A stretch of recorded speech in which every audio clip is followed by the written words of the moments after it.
Di tengah-tengah kesibukan kota Hong Kong, tinggal sepasang suami isteri bernama Glory Chow Wing Ki dan Moon Siu Yat Yi. Pada 2 Mac 2013, kehilangan mereka membuatkan anak-anak mereka iaitu Chow Hoi Ying dan Henry Chow Hoi Lung bingung dan terdesak. Mereka tidak menerima sebarang panggilan atau mesej daripada ibu bapa mereka dan tiada maklumat sama sekali tentang lokasi terkini mereka. Henry cuba menenangkan saudaranya, memberitahu bahawa dia terdengar perbualan ibu bapa mereka tentang rancangan untuk pergi ke tanah besar China. Walau bagaimanapun, Ho Ying berasa ragu-ragu. Dia mula menghubungi rakan-rakan untuk cuba mencari ibu dan ayahnya, Moon Siu dan Glory Chow. Pada 7 Mac 2013, atas desakan Ho Ying, kedua-dua adik-beradik itu pergi ke Balai Polis Bahagian Barat untuk melaporkan kehilangan ibu bapa mereka. Apa yang bakal anda dengar merupakan pembunuhan paling kejam dan ngeri. Mereka memberitahu polis bahawa mereka tidak mendengar khabar dari ibu bapa mereka sejak awal Mac 2013. Di balai polis, Henry berkata bahawa kali terakhir dia melihat ibu bapa mereka adalah pada 2 Mac 2013 di Langham Place, Mongkok untuk minum teh dan tidak melihat dan mendengar khabar mereka sejak hari itu. Semakan rekod imigresen oleh polis mengesahkan bahawa Moon Siu dan Glory Chow tidak pernah meninggalkan negara sejak kehilangan mereka. Tekad untuk mencari ibu bapa mereka, kedua-dua adik-beradik itu melancarkan kempen pencarian di media sosial dengan mencipta halaman Facebook yang bertajuk Ibu dan Bapa Saya Hilang. Pada 13 Mac 2013, mereka menghubungi Apple Daily untuk mendapatkan bantuan dan berkongsi cerita yang sama seperti mereka beritahu kepada polis. Henry juga memberitahu akhbar tentang rancangan ibu bapanya untuk pergi ke tanah besar China sebelum mereka hilang. Dia menghadiri beberapa wawancara media yang boleh didapati di YouTube dan meneruskan pencarian terbuka mereka sambil menyembunyikan kebenaran yang suram. Situasi semakin tegang, yakni pada 14 Mac 2013, detektif kembali memanggil semula adik-beradik itu untuk disoal siasat. Semasa soal siasat, Henry berjaya menyembunyikan telefonnya yang bergetar sepanjang masa disebabkan mesej masuk yang berterusan.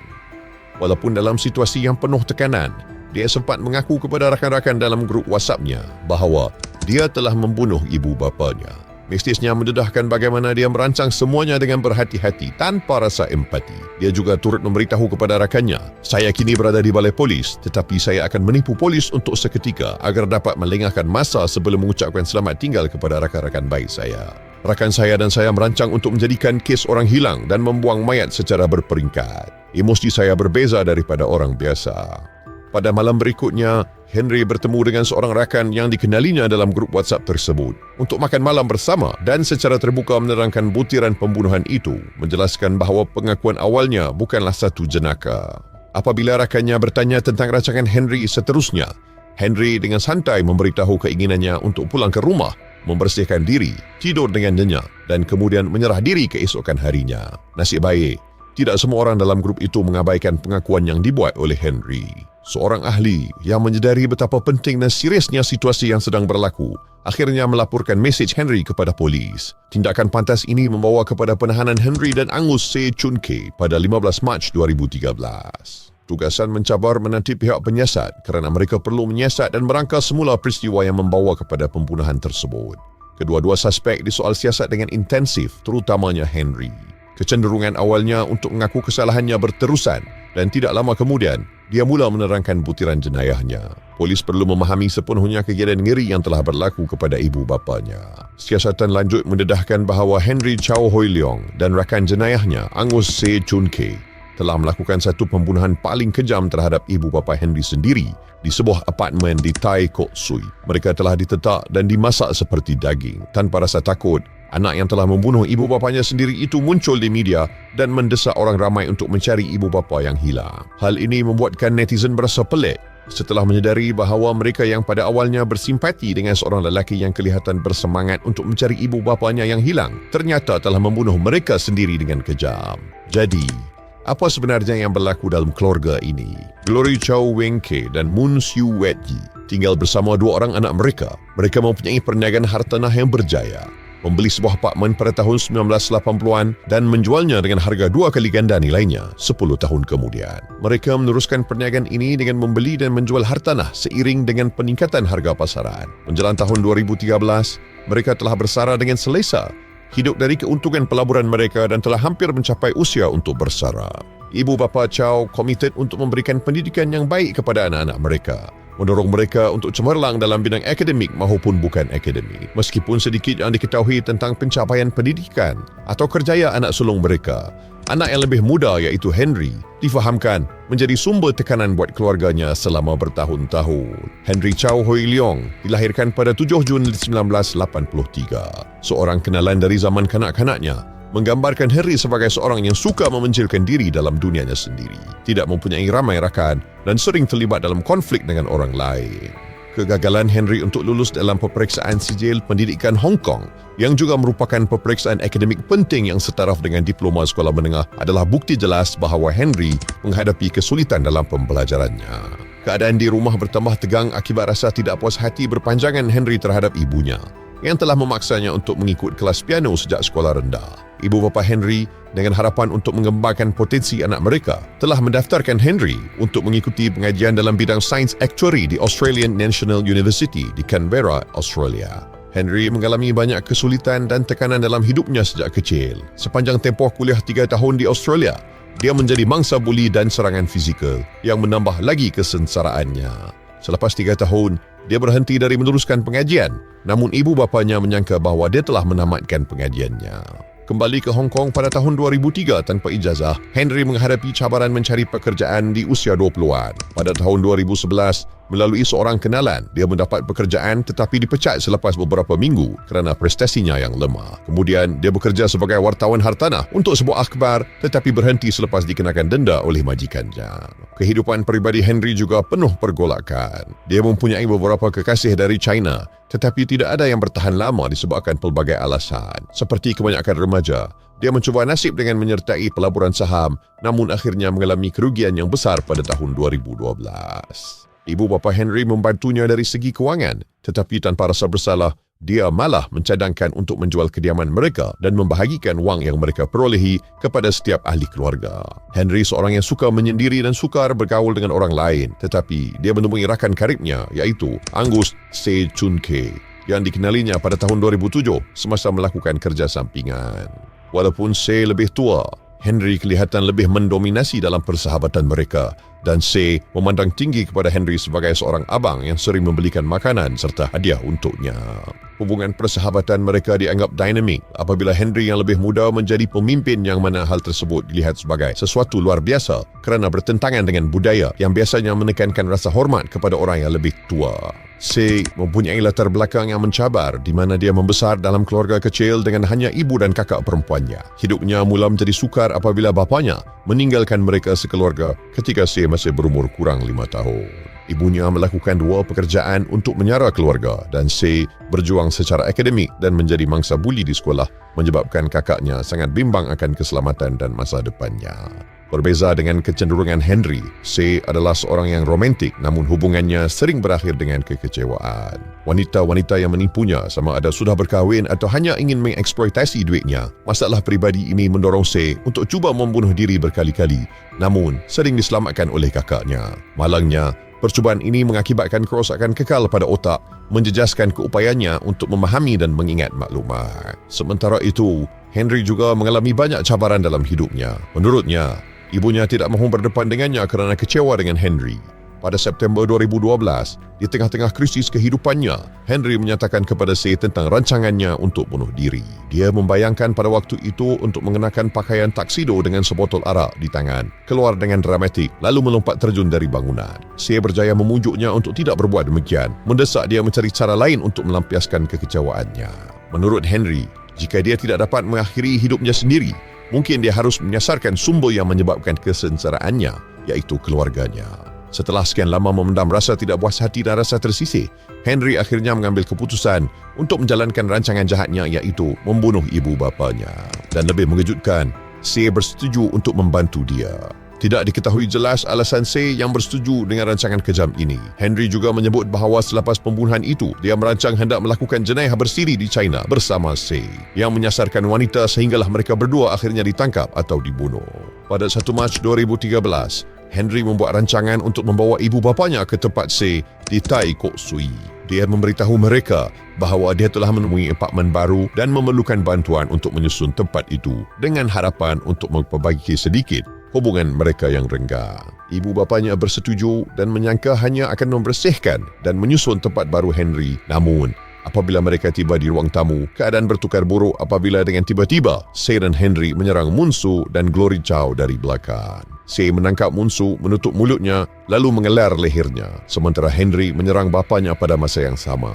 Glory Chow cuba melawan, menyebabkan pergaduhan yang berakhir dengan dia dan Henry terjatuh ke lantai. Henry akhirnya menikamnya di belakang leher, lalu Say pun menghabiskannya dengan mengelar leher Glory Chow. Dalam kekacauan itu, Henry terkena tikaman di kaki dan jarinya terpotong, yang kemudian perlu dijahit di hospital.